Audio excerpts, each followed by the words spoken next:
This is the Lone Crater YouTube. We hope this video helps. In this video, I will explain how to make kefir at home with grains.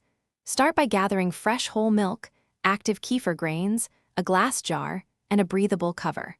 Measure roughly 1 tablespoon of grains per cup of milk and gently stir to distribute. Keep your jar at a stable, warm spot and check it after 24 hours for thickness and tang. Taste to decide if you want longer fermentation for stronger flavor.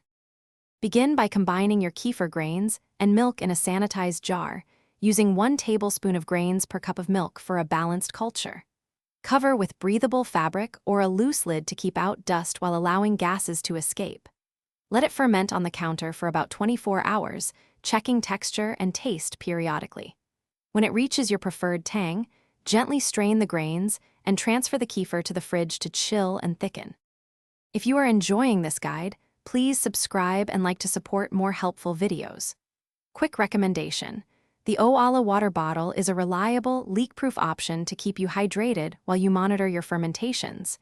It fits easily in a kitchen space and makes sipping simple during long batches. Check the description for the link and other deals, grab one if it helps you stay refreshed, and now let's get back to the video. If your kefir turns out too sour, simply reduce fermentation by a few hours or refrigerate sooner to slow the process.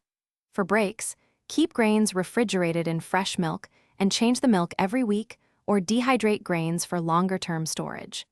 Maintain gentle handling and avoid excessive agitation to keep the culture healthy.